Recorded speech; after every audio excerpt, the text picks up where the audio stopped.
ကျွန်တော်ခုရောက်နေတာကတော့တောင်တကုန်း140ရက်ကွက်အောင်မြင့်မို့လမ်းပေါ်မှာဖြစ်ပါတယ်လူနေမီရ140ရက်ကွက်ဝေတန်တရားလမ်းကျယ်ရဲ့ကြောကတ်လမ်းပေါ်ကပေ40ပေ60စီပင်ရောင်ပါမစ်ညီကွက်လေးကို3000နဲ့ရောင်းပေးခြင်းလို့ဖြစ်ပါတယ်ခင်ဗျာ140ရက်ကွက်အောင်မြင့်မို့လမ်းဟာဒီဘက်ကို10မိနစ်လောက်မောင်းလိုက်မယ်ဆိုလို့ရှိရင်အမတ်နဲ့လမ်းမကြီးကိုရောက်သွားမှာဖြစ်ပြီးတော့ဒီဘက်ချမ်းကို9မိနစ်လောက်မောင်းလိုက်မယ်ဆိုရင်တော့ရတနာဘုံလမ်းစုံအမတ်ခနစ်လိုင်းကားဘက်ကိုရောက်သွားမှာဖြစ်ပါတယ်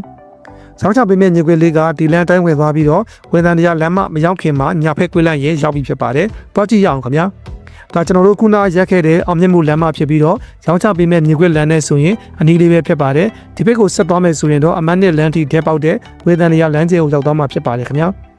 ဒီညီကွယ်လေးပဲဖြစ်ပါတယ်။အောင်မြင့်မှုလမ်းမကြီးကနေတက်ဆင်းလာရင်3ကွေးမြောက်ဖြစ်ပြီးတော့အမတ်နဲ့ထိပေါက်တဲ့ဝန်တန်တရားလမ်းမကြီးရဲ့ကြောကတ်ကွယ်လေးဖြစ်ပါတယ်။ညီကွယ်လေးကဒီဝေတန်တရားလမ်းရဲ့ကြောကတ်ကွယ်လေးမှာရှိတာဖြစ်လို့အမတ်နဲ့လမ်းဖက်ကနေပြီးတော့ဒီလမ်းတိုင်းကားနဲ့မောင်းဝင်လာလို့လည်းရပါတယ်ခင်ဗျာပေ40ပေ60ပါမစ်ညီကွယ်ဖြစ်ပြီးတော့စီပင်အိုးအိမ်စီရောင်လေးလည်းဖြစ်ပါတယ်ဈေးနှုန်းလေးကတော့3000ပဲခေါ်ထားပါတယ်ခင်ဗျာ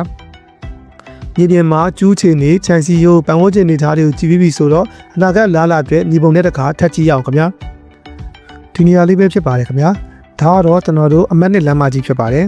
အမတ်နဲ့လမ်းမကြီးကျွန်တော်တို့ဗီဒီယိုစမှာရပ်ပြခဲ့တဲ့နေရာလေးကတော့ဒီနေရာလေးဖြစ်ပါတယ်အောင်မြင့်မို့လမ်းနဲ့ညီကွေးရှိတဲ့လမ်းနဲ့ကျွန်တော်တို့လမ်းစုံလေးမှာရပ်ပြခဲ့တာဖြစ်ပါတယ်ဗီဒီယိုထဲအတိုင်းကျွန်တော်တို့လမ်းဆောက်ပြီးဝင်လာပြီဆိုလို့ရှိရင်ကားနဲ့လည်းဝင်လို့ရတယ်ပေါ့နော်လမ်းဆောက်ပြီးဝင်လာပြီဆိုလို့ရှိရင်ပထမဆုံးတွေးမဲ့ထောက်ကွယ်ပြီးရင်ခုတ်ကွယ်ပြီးတော့3ကွယ်မြောက်လေးဖြစ်ပါတယ်ရောင်းချပေးမဲ့မြေကွယ်လေးကဒီဘက်မှာဆိုလို့ရှိရင်တော့ဝေတန်တရားလမ်းကျယ်ရှိပါတယ်ဝေတန်တရားလမ်းကျယ်ကြီးကကျွန်တော်တို့အမတ်နစ်ကနေပြီးတော့ဒဲပေါက်တဲ့လမ်းကျယ်ဖြစ်ပါတယ်အမတ်နစ်ကနေပြီးတော့ဝင်လာမယ်ဆိုရင်လည်းဝေတန်တရားလမ်းတိုင်းဝင်လာပြီးတော့ကြောကတ်မှာရှိတဲ့မြေကွယ်လေးပဲဖြစ်ပါတယ်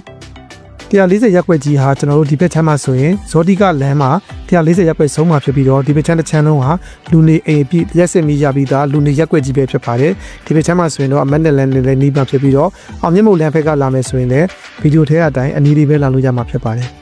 ကျွန်တော်တို့ဒီဘက်ကအရှိတကုံဘက်ကပဲဖြစ်ဖြစ်မြောက်တကုံဘက်ကပဲဖြစ်ဖြစ်လာလို့ရှိရင်ကျွန်တော်တို့ဒီကျက်စစ်သားလမ်းတို့နော်ထာလမ်းတို့စသဖြင့်တော့ကျွန်တော်တို့မတ်နဲ့လမ်းပေါ်တက်လာပြီးလို့ရှိရင်အောင်မြင့်မို့လမ်းကိုရောက်တဲ့ချိန်မှာညာကွေ့ပြီးတော့ဝင်လာလို့လည်းရမယ်ဒါမှမဟုတ်စစ်မောင်းသွားပြီးတော့ဝေတန်တရားလမ်းကိုရောက်တော့မှညာကွေ့ပြီးတော့ဝင်လာလို့ရှိရင်လည်းကျွန်တော်တို့မြေခွေလေးကိုရောက်ပါတယ်ဒီလမ်းကကားသွားလို့ရတဲ့လမ်းဖြစ်ပြီးတော့ဒီမြေခွေနားထိကားဝင်လာလို့ရပါတယ်လူနေရက်ကွက်ရက်စစ်မီရပြီးသားလူနေရက်ကွက်140ရက်ကွက်ထဲက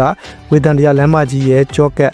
အမတ်နဲ့လမ်းမတဲပေါက်ဝေတန်တရားလမ်းမကြီးရဲ့ကြောကတ်အခွင့်လေးကို3000နဲ့ရောင်းပေးမှာဖြစ်ပါတယ်မြေပြင်မှာရောမြေပုံမှာရောကြည့်ပြီးပြီဆိုတော့အမတ်နဲ့လမ်းမကြီးရဲ့ဒဲဆင်းဝေတန်တရားလမ်းကျယ်ကြောကတ်ဖြစ်ပြီးတော့အောင်မြင့်မို့လမ်းမကြီးရဲ့ဒဲဆင်းလမ်းအနေဆိုလို့ရှိရင်လည်း3ခွက်ပဲဝင်ရတာဖြစ်တဲ့လက်ရှိအနေထားမှာကိုမြေခွက်ရှိထိကောင်းမောင်းဝင်လို့ရပြီးတော့လူနေမီးရဒီမြေခွက်လေးကို3000နဲ့ရင်းနှီးမြှုပ်နှံထားဖို့စဉ်းစားတဲ့အနေထားမှာရှိပါတယ်သိန်းလို့ကောင်းပြီးရောင်းရလွယ်တယ်အနာဂတ်မှာကျိုးမြတ်များကြီးရနိုင်တဲ့ဒီနေရာလေးကို3000နဲ့ရင်းနှီးမြှုပ်နှံထားဖို့စိတ်ဝင်စားတဲ့ဆိုရင်တော့အခုပဲမရောင်းခင်ကမြတ်အောင်ဝင်နိုင်ဖို့ကြိုးတော်ဆောင်နဲ့ဆက်သွယ်လိုက်ပါခင်ဗျာ